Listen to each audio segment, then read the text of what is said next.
समाचार प्लस के खास प्रोग्राम सेहत प्लस में आपका स्वागत है और आपके साथ मैं हूं अनुजा, जहां हम हर एपिसोड में स्वास्थ्य से जुड़ी जानकारी आप तक साझा करते हैं और नए मुद्दे पर बातचीत करते हैं। और आज भी हमारे साथ बातचीत करने के लिए होम्योपैथिक डॉक्टर सत्येंद्र कुमार सिंह यहाँ पर हैं और इनसे हम जानकारी लेंगे। ये MKMCH में प्रोफेसर भी हैं और बच्चों को पढ़ाते भी हैं। तमाम जानकारियां इनके पास है और दर्शकों के मन में भी कई सवाल होते हैं, तो उन सवालों को भी हम ऐड करते हैं और कोशिश करते हैं कि आप तक उन सभी सवालों के जवाब हम पहुंचा सके। तो डॉक्टर सत्येंद्र जी, आपका बहुत बहुत स्वागत है हमारे इस कार्यक्रम में। जी नमस्कार, आप लोगों को, सारे लोगों को नमस्कार, अभिवादन। बिल्कुल। देखिए, हम लोग हमेशा सेहत की बात करते हैं, फिट रहने की बात की जाती है। आपको क्या लगता है कि स्वस्थ रहने के लिए कौन सी चीज़ें आज के समय में बहुत ज़्यादा ज़रूरी है? लोग वैसे डॉक्टर्स जो है सलाह भी देते हैं कि योगा बहुत ज़रूरी है, एक्सरसाइज वगैरह ज़रूरी है। देखिए मैडम, स्वस्थ रहने के लिए सबसे एकमात्र विकल्प है अपने आप को तंदुरुस्त रखना, और तंदुरुस्ती ही स्वास्थ्य का सबसे बड़ा योगदान देता है, तंदुरुस्ती स्वस्थ रहने में। और स्वस्थ जीवन ही सबसे बेहतर जीवन होता है। जैसे कि सवेरे सवेरे लोग सलाह देते हैं कि व्यायाम करने के लिए, टहलने के लिए, घूमने के लिए, ये स्वस्थ जीवन का ही परिचायक होता है। इसलिए स्वस्थ जीवन ही श्रेष्ठ जीवन होता है। आप होम्योपैथिक के डॉक्टर हैं और कहते हैं कि ये इलाज यहाँ पर बहुत स्लो है, लेकिन जड़ से ज़रूर उखाड़ फेंकता है। अभी हाल फिलहाल में कोरोना को लेकर लोग काफ़ी डरे हुए हैं। क्या होम्योपैथिक में इसके लिए भी कोई मेडिसिन है और कोरोना के समय में ये मेडिसिन काम आया हो मरीजों के? मैं सबसे पहले कहना चाहूँगा मैडम कि ये जो होम्योपैथी के बारे में एक भ्रांति है कि वो धीरे धीरे असर करता है, ये भ्रांति है। होम्योपैथिक ना कोई धीरे असर करता है। एक और भ्रांति होम्योपैथी के साथ है कि ये काफ़ी पुरानी बीमारी को वो जड़ से उखाड़ देता है। ये भी भ्रांतियाँ हैं। बहुत सारी भ्रांतियाँ होम्योपैथी के साथ जुड़ी हुई है, वो सभी भ्रांतियाँ हैं। अब रही कोरोना का सवाल, तो कोरोना कोई नई बीमारी हमारे यहाँ नहीं आई थी। कोरोना जो है वो एक इन्फ्लुएंजा का ही एक बृहत रूप इसको माना जा रहा है।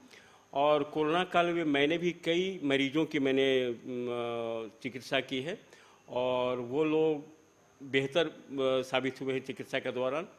इसमें बहुत सारी दवाएं होती हैं, जैसे कि सर्दी ज़ुकाम, बुखार, बदन दर्द, और ये इन्फ्लुएंजा के एक लक्षण होता है। और कोरोना काल में यही लक्षणें जो हैं काफ़ी बृहत रूप ले ली थी, क्योंकि शरीर की जो इम्यूनिटी है वो काफ़ी कम हो जाती थी। तो हमारे होम्योपैथिक में कोरोना की बहुत अच्छी अच्छी दवाई होती है। जैसे इसमें एक होता था कि ऑक्सीजन लेवल का कम होना, या फिर लोगों का सांस लेने में दिक्कत होती है, जिसे हम लोग डिशीनिया कहते हैं। तो डिशीनिया और ऑक्सीजन लेवल के लिए मेरे यहाँ बहुत ही अच्छी मेडिसिन है। जैसे कि डिशीनिया के लिए मेरे यहाँ एक कार्बोवेजिटेबलिस मेडिसिन होती है, जो कि डिशीनिया को कम करती है, और आमतौर पर इसको लोग हफ्नी कहते हैं, हफ्नी को ख़त्म करती है। उसके बाद मेरे यहाँ एक और मेडिसिन है। डॉक्टर, ये भी है कि जब कोरोना आया था उस वक्त एलोपैथ में नए नए मेडिसिन वगैरह भी अवेलेबल हो गए थे। क्या होम्योपैथ में भी ऐसा कुछ किया गया था, कुछ नए मेडिसिन बनाए गए थे? देखिए मैडम, होम्योपैथिक में कोई स्पेसिफिक मेडिसिन नहीं होती है। होम्योपैथिक में जो इलाज किया जाता है वो बीमारी के लक्षणों पर किया जाता है। और ऐसा है कि मैं कहना चाह रहा हूँ, कोरोना काल में जो ऑक्सीजन लेवल लोगों का कम हो गया था, तो हमारे होम्योपैथी में ऑक्सीजन लेवल को बढ़ाने के लिए एस्पिडोस्पर्मा मदर टिंचर बहुत ही अच्छी कारगर साबित हुई है। Not only Ranchi, not only Jharkhand, but all over India जो एस्पिडोस्पर्मा मदर टिंचर है, ये ऑक्सीजन लेवल को विदिन 10 to 15 मिनट्स ये ऑक्सीजन लेवल को ये इंक्रीज कर देता था। ये तो ये कई लोगों की इससे जान बची होगी। मैंने देखा रांची में, रांची के बाहर एस्पिडोस्पर्मा मदर टिंचर ने कई लोगों को जीवन दान दिया है। और इसके साथ पैरेलल मैंने जो कहा कि कार्बोवेजिटेबलिस, ये दवा जो है, ये अगर किसी को डिशीनिया हो गया हो, डिशीनिया इट मीन्स सांस लेने में कठिनाई जो होती है, डिशीनिया में कोरोना के दौरान ये बहुत देखा गया था कि सांस लेने में ये कार्बोवेज बहुत ही अच्छा वर्क किया है डिशीनिया के दौरान। ये तो कोरोना की बात हम कर लिए, लेकिन अब कोरोना कह सकते हैं कि थोड़ा उसका प्रभाव कम हो गया है, लेकिन अब H3N2 के मामले बढ़ रहे हैं, इससे भी सतर्क रहने के लिए एडवाइजरी जारी की गई है। इसके भी सेम ही लक्षण हैं, सर्दी, खांसी, बुखार। अब इससे बचाव के लिए होम्योपैथ में कोई मेडिसिन है? जी अवश्य है। सबसे पहले मैं कहना चाहूँगा कि ये भी एक वायरल डिजीज़ है और ये जो है मैन टू मैन फैलता है और इसको हम कह सकते हैं कि आप इसको सांसों से ग्रहण कर सकते हैं। तो सबसे पहले कोरोना में हम लोगों ने जो सावधानियाँ बरती थीं, वो सावधानियाँ हमें इस बीमारी में बरतनी है और इसमें भी बहुत अच्छे से हमारी मेडिसिन है सच एज यूपेटोरियम परफोलिएटम, जेलसेमियम, डल्कामारा, ये सभी जो भी दवाएं हैं इस बीमारी में बहुत ही कारगर साबित हुई हैं। एक चीज़ मैं यहाँ पर जानना चाहूँगी कि कई मेडिसिन ऐसे होते हैं जब बीमारी नहीं हुआ होता है, पहले भी लोग लेते हैं प्रिकॉशन के तौर पर। क्या H3N2 में भी ऐसा है कि प्रिकॉशन के तौर पर लोग पहले ही कुछ मेडिसिन खाएं, उसका सेवन करें? हाँ जी हाँ, मैं कहना चाहूँगा, मैंने पहले भी कहा है कि होम्योपैथी में कोई स्पेसिफिक मेडिसिन नहीं होते हैं, लेकिन इम्यूनिटी बढ़ाने की के लिए हमारे यहाँ बहुत सारे दवाएं हमारे यहाँ है। जैसे कि कोरोना काल में आप लोगों ने सुना होगा कि हमारे एक आर्सेनिक एल्बम 30 दिया जाता था। ये आर्सेनिक एल्बम 30 जो है ये वास्तव में इम्यून बूस्टर माना जाता था और इसके पीछे एक कारण है। आर्सेनिक एल्बम जो है, जो कि हम जो रिसीव करते हैं एटमॉस्फेयर से, जो भी अदर चीज़ मैं रिसीव करता हूँ उसको वो ख़त्म करने में काफ़ी कारगर साबित होता है। खासकर जो cold and cough and coryza, इसको ख़त्म करने में आर्सेनिक एल्बम बहुत ही सहायक सिद्ध होती हैं। H3N2 में भी क्या सांस लेने में दिक्कतें हो सकती हैं? और अस्थमा की आप बात कर रहे थे, अस्थमा से भी बचाव के लिए क्या कुछ होम्योपैथिक में इलाज है? जी बहुत ही बेहतर है। सबसे पहले मैं कहना चाहूँगा इसमें जो हमारे श्वसन तंत्र हैं यानी रिस्पायरेटरी ऑर्गन्स, इस पे सबसे पहले इसका अटैक होता है। श्वास की नलियों, नोस्ट्रिल से होते हुए सांस की नलियों को संक्रमित करता है और उसके साथ ये फेफड़ों को भी संक्रमित करता है। और ये फेफड़ा जब संक्रमित हो जाता है तो क्या होता है कि जो लंग्स प्रॉपर होते हैं उसके जो भी फंक्शंस होते हैं वो काफ़ी डिसेबल हो जाते हैं और डिस्टर्ब हो जाते हैं। इस कारण जो सांस लेने में कठिनाई होती है और जिसे हम लोग आमतौर पर डिस्निया कहते हैं। तो ये जो मेडिसिन होते हैं वो मतलब जानना चाहूँगी कि कितने महीनों तक चलता है, कितने सालों तक चलता है? क्योंकि आप जैसे भ्रम बता रहे थे कि काफ़ी लंबा चलता है, तो इसको आप कैसे देखते हैं? नहीं, ऐसी बात मैंने कहा कि लंबा नहीं चलता है, बल्कि हम कोई भी पैथी हो, चाहे होम्योपैथी हो या एलोपैथी हो, अगर मैं किसी पेशेंट का मैं इलाज कर रहा हूँ तो इसका एक सर्टेन कोर्स होता है उस बीमारी का। जैसे कि मान लिया जाए कि कोई सच एज ज्वाइंट डिजॉर्डर से पीड़ित हो और उसका ज्वाइंट पेन ठीक हो जाता है, तो उसके बावजूद भी मैं अगले को कहता हूँ, सजेस्ट करता हूँ कि कम से कम 2 महीने तक इस दवा को कंटिन्यू करें, फॉलो करते रहे उस मेडिसिन का, ताकि उस बीमारी का री अटैक ना हो। तो कोई भी बीमारी हो तो उसमें दवा, बीमारी खत्म होने के बाद उसको मैं तकरीबन 2 महीने तक उसको फॉलो करने के लिए कहता हूँ कि आप इस दवा को कंटिन्यूसली लेते रहें। लेकिन उसके जो डोजेज हैं उसमें मैं कटौती करता हूँ, उसकी जो पावर है उसमें कटौती करता हूँ और बीमारी खत्म होने के साथ ये दवा को एकमात्र छोड़ देना विकल्प नहीं है। ये तो हम बीमारियों की बात कर रहे हैं। एक और बीमारी है जो तेज़ी से बहुत ज़्यादा मतलब खास करके औरतों में देखा जाता है कि उन्हें ट्यूमर हो जाता है, मांस बढ़ जाता है। इसका भी कोई इलाज है क्या होम्योपैथ में? और अगर है तो क्या वो स्लो प्रोसीजर है या फिर वो जड़ से ख़त्म हो जाता है? हाँ, मैं कहना चाहूँगा कि खासकर ये जो uterine tumour and ovarian cyst, 2 complication देखा जाता है। और जो ओवेरियन सिस्ट है, अकॉर्डिंगली अगर देखा जाए कि जो प्यूबर्टी एज की बच्चियां होती हैं या 20 साल से कम की बच्चियां होती हैं, उनमें ओवेरियन सिस्ट काफ़ी ज़्यादा पाया जाता है। और मैं कहना चाहूँगा आपसे कि इन एलोपैथिक विदाउट सर्जरी इसका कोई ट्रीटमेंट नहीं है, but in our homeopathic ovarian cyst का होम्योपैथिक में बहुत ही बेहतर ट्रीटमेंट है। और जो इसकी जो लक्षणें हैं पीओसीडी या फिर ओवेरियन सिस्ट का, सीवियर ब्लीडिंग होता है विथ इंटेंस पेन। तो एलोपैथिक में जो गायनकोलॉजिस्ट होते हैं जस्ट वो एक कंट्रासेप्टिव ड्रग दे देती हैं ताकि वो पेन को कम कर सके, ब्लीडिंग को रोक सके। लेकिन जो सिस्ट होते हैं, सिस्ट को ख़त्म करने के लिए ऐसी कोई दवाई नहीं होती है without surgery. But in our homeopathy cyst को ख़त्म करने के लिए बहुत अच्छी अच्छी मेडिसिन हैं, जैसे कि कैलकेरिया आयोड हो गया, कोडियम हो गया, और नियोनेट्रम हो गया। ये सारी दवाई जो होती हैं जो सिस्ट को वो गला देती हैं। हाँ, लेकिन अगर वो अर्ली डायग्नोसिस हो गया तो वो निर्भर करता है कि सिस्ट कितने mm का है। लेकिन मैं दावे के साथ कहता हूँ कि जो सिस्ट है वो इसमें डिज़ोल्व हो जाता है। कई ऐसे दर्शक हैं जो जानना चाहते हैं, खास करके महिलाएं जानना चाहती हैं, लगातार उनके सवाल भी आते रहते हैं।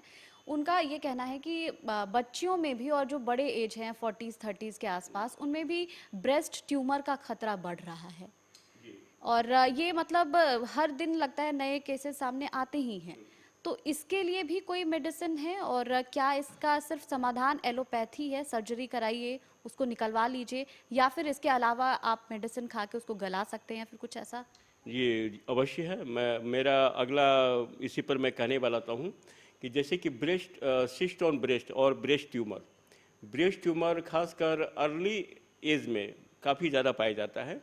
और मैंने इसके पहले भी कहा था कि अगर अर्ली डायग्नोसिस हो जाता है तो किसी भी, चाहे वो यूटेराइन सिस्ट हो या फिर ब्रेन ट्यूमर हो, इस सब का अर्ली डायग्नोसिस हो जाता है तो दवा से उस ट्यूमर या सिस्ट को गलाया जा सकता है। और मैंने भी कई केसेस देखे हैं ब्रेस्ट ट्यूमर का, और वो ट्यूमर डिज़ोल्व हो गया है। नॉट ओनली ब्रेस्ट ट्यूमर बल्कि कहीं भी एनी टाइप हो, जैसे कि लाइपोमा हो गया, सिस्ट ऑन रिस्ट हो गया, सिस्ट ऑन एनीवेयर, अगर अंडर स्किन हो गया, तो ये सारे होम्योपैथिक दवा के साथ ये सिस्ट जो है वो डिज़ोल्व हो जाते हैं।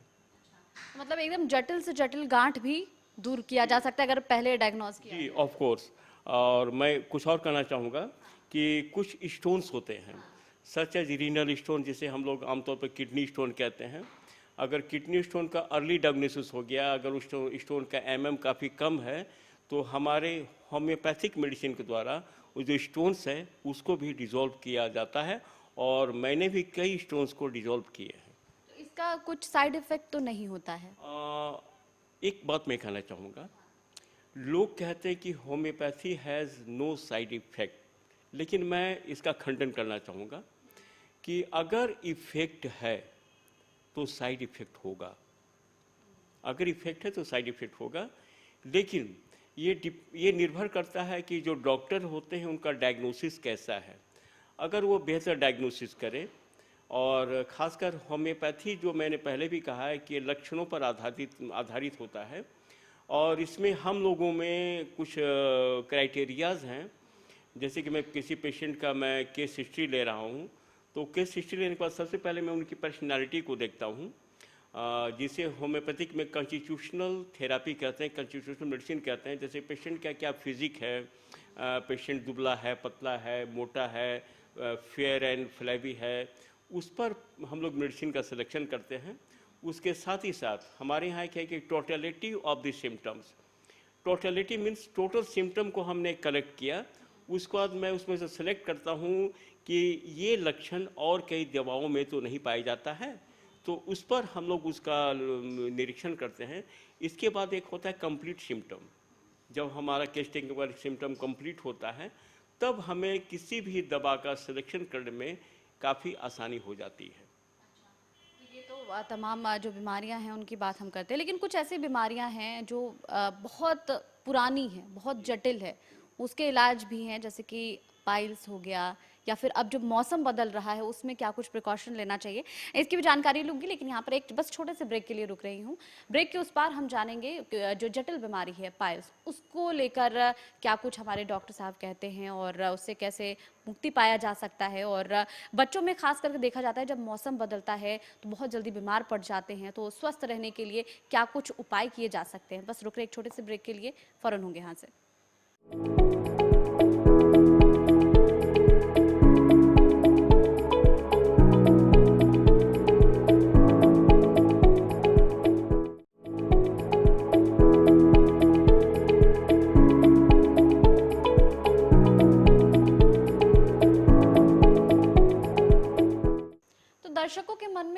कई सवाल हैं, वो लगातार हमसे पूछते रहते हैं और ख़ास करके होम्योपैथ की विश्वसनीयता को लेकर उनका सवाल रहता है, क्योंकि अगर हम एलोपैथ की बात करें तो वहाँ वो काफ़ी खर्चीला होता है, लेकिन होम्योपैथ का ऐसा मानना है लोगों का कि वो काफ़ी लंबा प्रोसीजर है, काफ़ी स्लो प्रोसीजर है, इसलिए लोग एलोपैथ के पीछे भागते हैं। डॉक्टर सत्येंद्र है हमारे साथ, उनसे हम जानना चाहेंगे कि इस विषय पर वो क्या सोचते हैं। देखिए मैडम, जहाँ तक मैं कहना चाहूँगा कि विश्वसनीयता के बारे में, आज के दौर में और आने वाले दौर में मेरा मानना है कि homeopathy is the best pathy all over India, not all over India but in out of India. Homeopathy की एक बहुत ही बेहतर चिकित्सा प्रणाली मानी जाएगी। और जो स्लो एक्टिंग के बारे में कह सकते हैं कि स्लो एक्टिंग हर जगह नहीं पाया जाता है। ये एक्चुअली होता क्या है कि it depends upon chronicity of the disease. बीमारी हमारी कितनी जटिल है, कब से है, according to age, according to weight of the patient, इस पर ये निर्भर करता है कि इतना इसका स्लो एक्टिंग है। अगर पहले डायग्नोज हो जाए तो वो जल्दी से चला जाता है।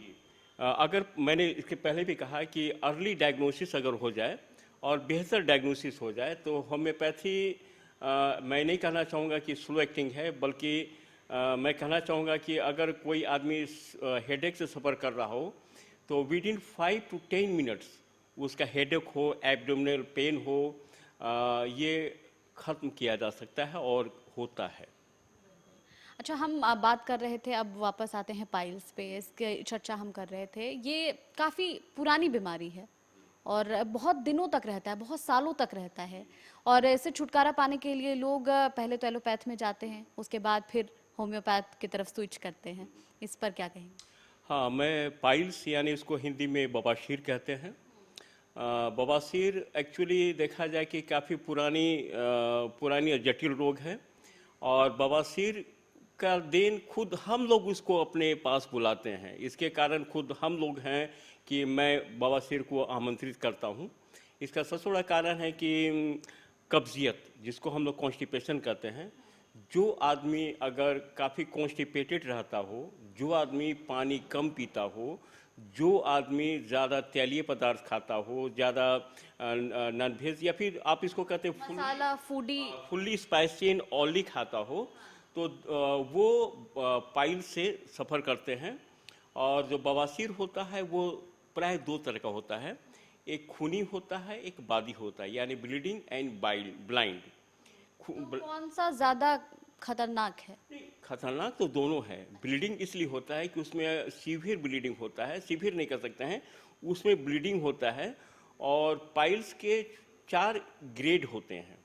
पहला ग्रेड होता है कि इन शुरुआती के दौर में जो ब्लड है वो बूंद के बूंद गिरता है या फिर स्टूल में लिपटा हुआ आता है। फिर दूसरी बार होता है कि वो ड्रॉप बाय ड्रॉप आता है। तीसरा होता है कि वो जैसे कि आप जैसे कि अगर कोई सिरिंज आप लेती हो, सिरिंज में आप पानी भर के अगर आप उसको प्रेशर डालती हो, नीडल से पतली धार निकलता है, वो एक पतली धार की तरह ब्लीडिंग होता है। तो शरीर से तो खून की कमी होती है, तो कहीं न कहीं तो हानिकारक होता है। प्लस जो बवासीर होता है, होता क्या है कि जो हमारे जो रेक्टम एरिया और एनल एरिया, तो रेक्टल वेन जो होता है उसमें स्वेलिंग हो जाती है। रेक्टल वेन में स्वेलिंग हो जाती है और बाहर की ओर प्रोट्रूड कर जाती है, जिसको लोग कहते हैं कि आमतौर पर उसको लोग कहते हैं कि मस्सा हो गया है या फिर हिंदी में उसको कहते हैं अर्स हो गया है। तो सबसे पहले मैंने कहा कि ये क्यों होता है। जैसे मैंने कहा कि जो कॉन्स्टिपेशन होता है, कॉन्स्टिपेशन में ड्यूरिंग इवैक्यूएशन, मतलब इट मीन्स इवैक्यूएशन में जो स्टूल पास के लिए लोग जाते हैं तो काफ़ी स्ट्रेन देते हैं स्टूल पासिंग के लिए। तो उस वक्त जो रेक्टल वेन होता है वो उसमें स्वेलिंग हो जाती है और स्वेलिंग हो जाने की वजह से रप्चर ऑफ वेन्स, इसकी वजह से ब्लीडिंग होती है। तो सबसे पहले उस आदमी को कॉन्स्टिपेशन को दूर करें, जो फाइबर मटेरियल ज़्यादा खाएं और ख़ासकर जैसे कि हम लोग उस पेशेंट को कहते हैं कि वो लाल मिर्च न लें, अदरक न लें, स्पाइसी चीज़ नहीं खाएं। और सबसे पहला उस तरह के मरीज़ को मैं सलाह देता हूं कि वो सुबह में टहलें, फिजियोथेरेपी करें, एक्सरसाइज करें और फ्रूट्स का सेवन ज़्यादा करें और intake of water approx 3 litres per day. ऐसा है कि ये परहेज करने से ठीक हो जाएगा? ये होता क्या है मैडम कि हमारे मेडिकल साइंस में चाहे एलोपैथिक हो या होम्योपैथी हो, according to practice of medicine, किसी बीमारी में इसके दो पार्ट होते हैं, ट्रीटमेंट एंड मैनेजमेंट। ट्रीटमेंट जो होता है वो फिजिशियन के द्वारा किया जाता है, और मैनेजमेंट जो होता है वो रोगियों के द्वारा किया जाता है। जैसे कि मैनेजमेंट की मैंने उन्हें क्या एडवाइस दिया, उसको क्या करना है, क्या नहीं करना है, क्या खाना है, क्या नहीं खाना है, उस पर। और उसके साथ साथ मैं एक दावे के साथ कहता हूँ, कम से कम 80% वो दावा है कि बवासीर जो है हमारे होम्योपैथिक में बिना सर्जरी को ठीक किया जा सकता है। इसके भी काफ़ी लक्षणें हैं मैडम। जैसे कि एक बवासीर होता है, चाहे ब्लीडिंग हो या ब्लाइंड हो, कि during and after pain in rectal area या एनल एरिया। फिर एक होता है कि etching and burning sensation in anal and rectal area. तो सभी के अलग अलग मेरे यहाँ मेडिसिन्स हैं। जैसे कि मैं कहना चाहूँगा, जैसे कि एक मेडिसिन है एस्कुलस हिप। ये एस्कुलस हिप जो है, अगर किसी को काफ़ी कटिंग पेन हो ड्यूरिंग इवैक्यूएशन, तो उस पर एस्कुलस हिप बहुत अच्छा काम करता है। और मैं एक और बात कहना चाहूँगा कि मैंने पहले भी कहा कि कोई स्पेसिफिक मेडिसिन होम्योपैथिक में नहीं होता है। ये एस्कुलस हिप जो होता है, not only recommended in piles, but Aesculus hip recommended in back एक एंड ज्वाइंट पेन ऑल्सो। फिर मैं कहना चाहूँगा एक और दवा है एलोसेक्रोटीना। ये जो है आपने सुना होगा कि मस्से निकल आते हैं। तो इसका एक खासियत है कि इसके जो मस्से होते हैं just like bunch of grapes, जैसे कि वैसे कितने दिन में निकल जाते होंगे? काफ़ी लंबा समय लगता है, क्योंकि मैंने कहा कि जो रेक्टल वेन में स्वेलिंग होता है और ये बाहर के प्रोट्रूड कर जाते हैं, तो कई गुच्छे बन जाते हैं। तो ये सारे जो मस्से हैं, जो अर्स हैं, होम्योपैथिक द्वारा वो मस्से को गलाया जा सकता है, और ये सक्सेस भी हुआ है। ये तो मतलब लोगों को इसका फायदा जरूर लेना चाहिए, और लेते भी हैं। हाँ, लेते भी हैं, वो लेते भी हैं। मैंने भी कई पेशेंट को मैंने ठीक किया है, और बशर्ते कि वो पेशेंट मेरा साथ दे। मैंने जो उन्हें सलाह दिया है, जो इंस्ट्रक्शन दिया है, फॉलो करें, उसको फॉलो करें, तभी वो ठीक हो सकेगा। अच्छा, एक आखिरी ये सवाल जो है आपसे जानना चाहूंगी, मौसम बदल रहा है, खास करके बच्चे बहुत ज़्यादा परेशान होते हैं इस दौरान, बुजुर्ग भी होते हैं, तो इसको लेकर क्या प्रिकॉशन लेना चाहिए? और वैसे अगर कोरोना की बात करूं, H3N2 की बात करूं, तो खतरा और ज़्यादा बढ़ जाता है। और इस दौरान देखा गया था कि लोग बहुत ज़्यादा काढ़ा पी रहे थे, बहुत कुछ कर रहे थे। आप क्या सलाह देंगे? हाँ, देखिए, सावधानी ही बचाव है, चाहे जो बीमारी हो। हमें बीमारी हो अथवा न हो, प्रिकॉशन सबसे पहले करनी चाहिए। तो अगर हम प्रिकॉशन करते हैं, जैसे मान लिया जाए कि मैं एक घर बनाता हूँ, घर में अगर मजबूत मैं दरवाज़ा देता हूँ, तो दरवाज़ा देने का मतलब है कि कोई बाहरी चीज़ हमारे यहाँ अटैक ना करे। तो एक प्रिकॉशन के तौर पर मैंने दरवाज़ा बनाया है। तो जो प्रिकॉशंस हम अडॉप्ट करते हैं रिगार्डिंग किसी बीमारी से बचने के लिए, वो काफ़ी बेहतर होता है। जैसे कि आपने कहा कि जैसे कि मौसम बदल रहा है, तो बहुत सारे जो व्यक्ति होते हैं वो एलर्जिक होते हैं, और जैसे कि मौसम चेंज हुआ या फिर डस्ट उड़ा, पे असर बहुत जल्दी देखने को बहुत जल्दी मिलता होता है। तो जो मौसम चेंज हुआ, जिसको वेदर चेंज होता है, डैम्पनेस होता है, इससे लोगों को बचनी चाहिए। और मैं एक बात और कहना चाहूँगा कि जो एलर्जिक डिजीज़ेज होते हैं, खासकर मौसम चेंज हो गया या फिर जिस व्यक्ति को बहुत जल्दी ज़ुकाम, सर्दी, खांसी हो जाता है, उसमें भी हमारा होम्योपैथी नंबर 1 है, काफ़ी असरदार हो जाता है। असरदार है ये। बिल्कुल, बहुत बहुत शुक्रिया। तो तमाम विषयों पर आपने हमें जानकारियाँ दी, और बेशक दर्शकों के लिए एपिसोड काफ़ी हेल्पफुल होगा। बहुत बहुत शुक्रिया। Okay, thank you. तो डॉक्टर सत्येंद्र कुमार सिंह थे हमारे साथ, होम्योपैथ के डॉक्टर हैं ये, और इन्होंने काफ़ी महत्वपूर्ण जानकारियाँ दी, ऐसे विषयों पर जानकारियाँ दी जो लगातार आप पूछते रहते हैं। तो सेहत प्लस में मेरे साथ फिलहाल इतना ही। देश और दुनिया की तमाम खबरों के लिए देखते रहिए समाचार प्लस झारखंड बिहार। नमस्कार।